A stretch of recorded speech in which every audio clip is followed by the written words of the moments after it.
dans votre émission hebdomadaire En Immersion.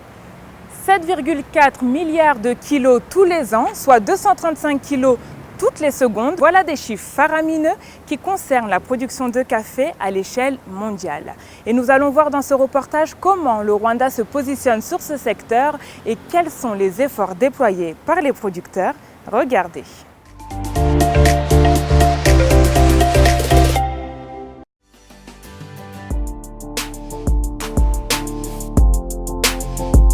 Aujourd'hui, derrière le pétrole, le café est la deuxième marchandise la plus échangée à l'échelle mondiale. Elle représente la boisson la plus consommée après l'eau avec pas moins de 2,3 millions de tasses bues chaque minute. De quoi faire de cette denrée naturelle une affaire ou déployer une énergie sans précédent. Et c'est ce que les géants du café, à l'instar de Starbucks, Nespresso ou encore Lavazza, font depuis de nombreuses années sur la scène internationale du café. Bien que les marques leaders sur le marché soient américaines ou européennes, les producteurs d'Amérique latine ou d'Afrique entendent bien faire reconnaître leur savoir-faire. Le Rwanda fait partie de ces pays producteurs de café dont la qualité pourrait défier toute concurrence étrangère. Localement ou encore sur le marché international, comment se positionne le pays des mille collines sur ce secteur ? Nous sommes allés pour vous à la rencontre d'entrepreneurs engagés dans la production du café au Rwanda. Avec des stations de production pouvant aller jusqu'à 500 tonnes métriques par saison, Caférwa est l'un des pionniers en termes de production au Rwanda. Avec une telle capacité de production, le Rwanda entend bien se faire une place de choix à l'international avec des productions entièrement conçues sur le territoire.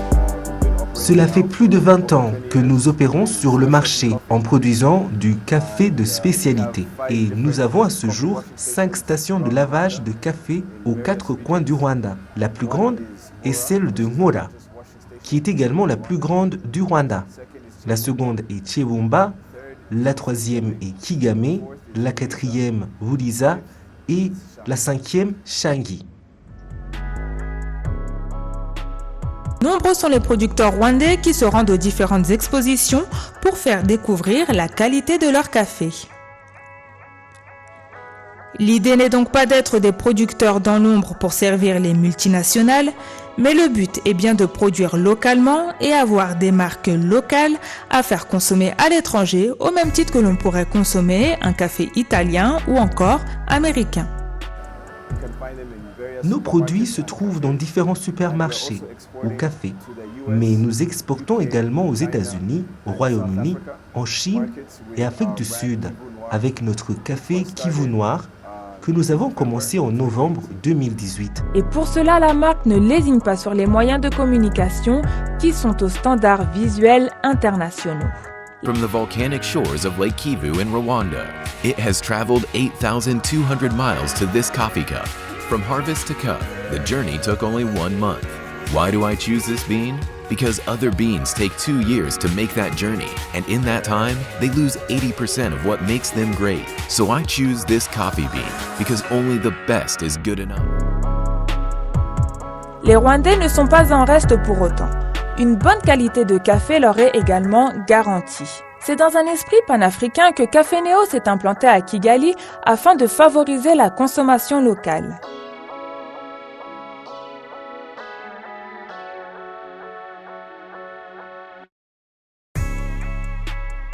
Le monde de consommation ici à Kigali, au Rwanda, ça s'est augmenté beaucoup. Premièrement, on doit remercier les compagnies qui ont commencé comme Bourbon, qui ont ouvert le chemin pour nous. Et les Rwandais ont commencé à apprécier le café. Parce que le Rwanda, on produit des bons cafés. Nous avons gagné beaucoup de prix de café, de qualité de café. C'est très important que nous, les Rwandais, on commence à consommer nos produits. Ça va aider notre économie. Alors que de nombreux pays rêveraient d'avoir des terres fertiles comme celle du Rwanda pour la production de café, il semblerait inconcevable de ne pas utiliser cette richesse à bon escient. Et pour cela, les marques rwandaises déploient tous leurs efforts pour développer des produits appréciables localement.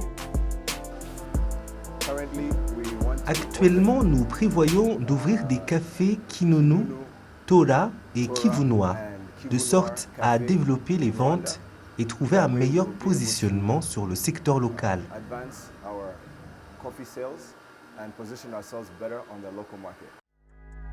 Mais alors, comment faire consommer un bon café au Rwandais et à l'étranger?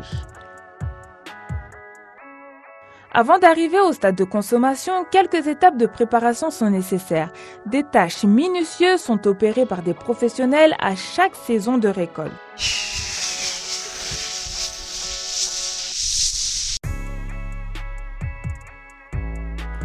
Nous nous sommes rendus à l'une des stations du groupe Café-Roi, celle de Rulindo qui produit pas moins de 80 tonnes métriques de café vert par saison.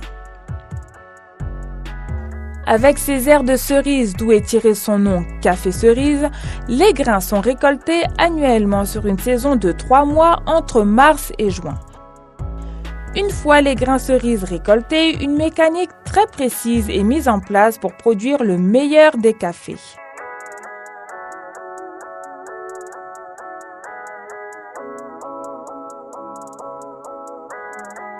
Après avoir été lavé et épluché, l'aspect du café commence à se distinguer et est prêt à être traité.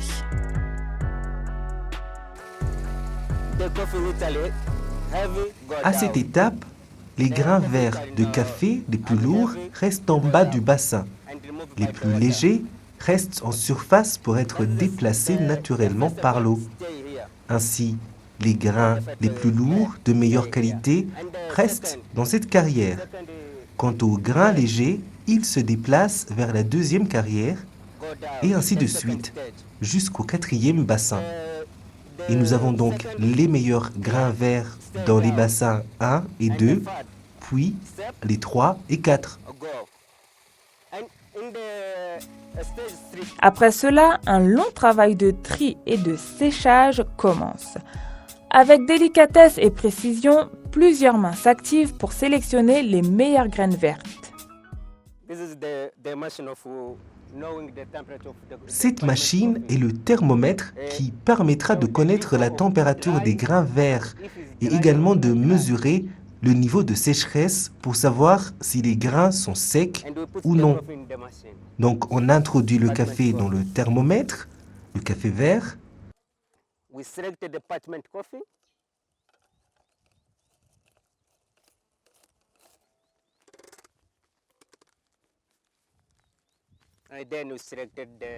Ensuite, on sélectionne la rubrique graines vertes,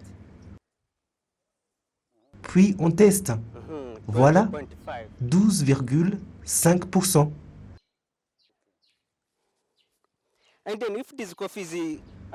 Et quand le café atteint ce taux de séchage de 12,5, c'est le temps de retirer le café d'ici pour l'emmener à l'entrepôt.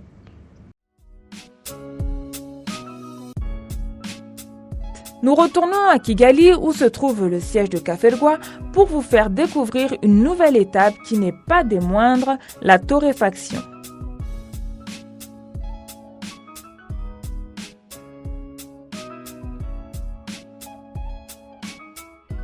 Comme rien n'est laissé au hasard, une spécialiste à l'odorat et au goût très aiguisé se prête à l'exercice du cupping, autrement dit du test de café.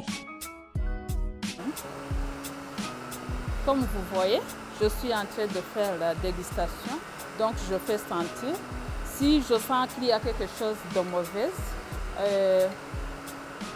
le café, on va changer le café directement. Avant de faire la torréfaction de café, on fait la dégustation pour trouver s'il y a la fermentation, la surfermentation ou bien quelque chose de pomme de terre. Et puis si on sent qu'il y a quelque chose de mauvais, on rejette le café, on change. C'est ça en fait, c'est ce que je suis en train de faire. Le Rwanda compte à ce jour plus de 355 000 producteurs de café qui occupent un espace de 35 hectares sur le pays. Et l'an passé a eu lieu à Kigali le programme international réservé aux spécialistes du café, la cérémonie appelée Récompense de la tasse d'excellence. Un rendez-vous crucial pour les producteurs qui voient le fruit de leur travail être récompensé. Pas moins de 28 producteurs ont remporté ce concours l'année dernière. Et Kevin Bundu nous en dit plus sur les critères qui font un excellent café.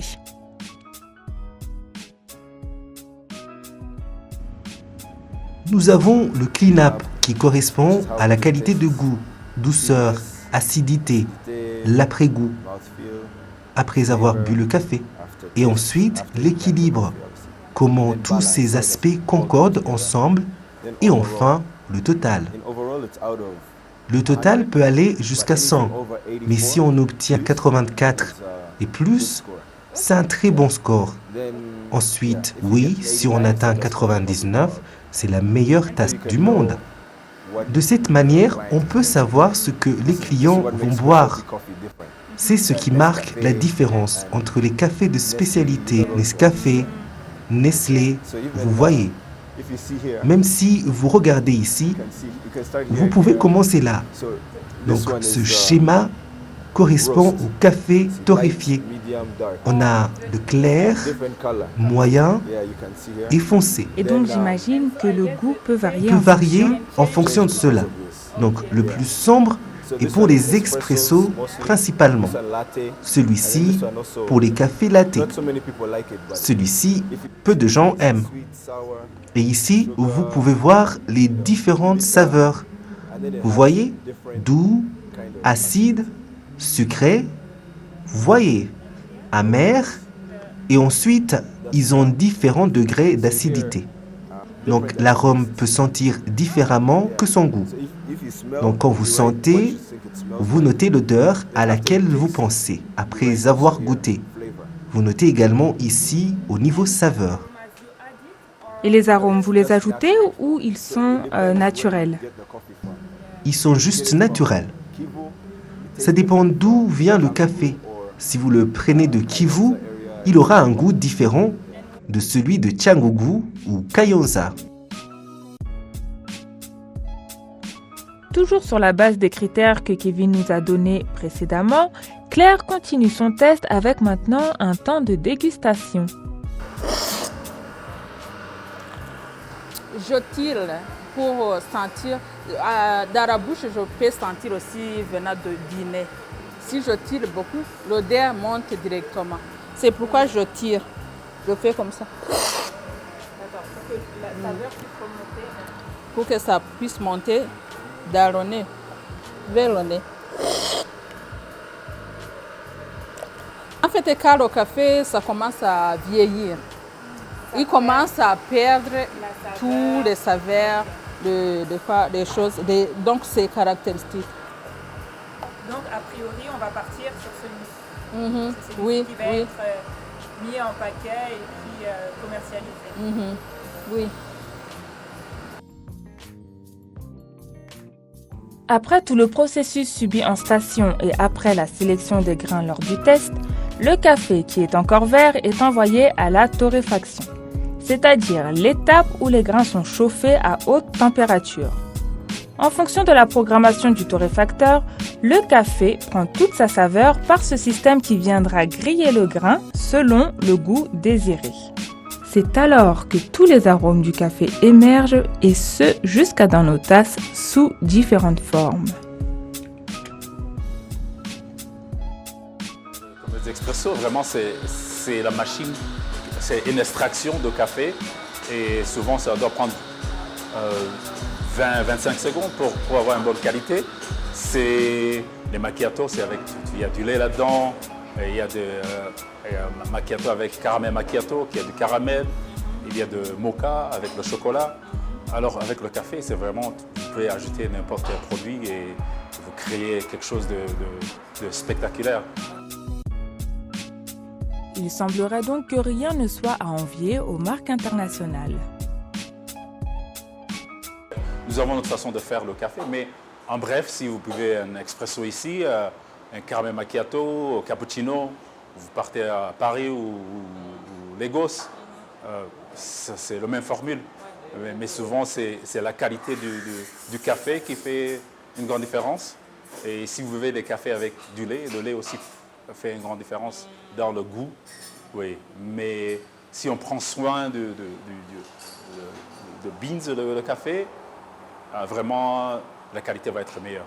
Ouais. Au-delà de la consommation, le café, qui est véritablement une pépite précieuse pour l'économie rwandaise, joue un rôle important sur l'aspect social du pays, ce qui n'est pas à négliger. Et pour l'impact social, pour les familles là, des gens qui travaillent ensemble, la plupart des gens sont des femmes qui font le sorting des graines de café. Ça les aide pour leur famille, avoir de quoi manger. Ils travaillent ici durant toute la saison pour 3 mois. Et puis ce qu'on les paie, ça les aide pour l'éducation de leurs enfants. Et puis on a encore construit une école de maternelle, crèche maternelle pour leurs enfants. Alors ils amènent à l'école pour rester ensemble. On les éduque pour la maternelle seulement, pas de primaire. On n'a pas déjà construit l'école primaire, mais c'est dans les années, dans le futur, on va planifier ça. De l'aspect cerise à la boisson que nous retrouvons dans nos tasses le matin, le midi ou le soir, le café est certainement une denrée naturelle que la terre rwandaise offre au monde entier.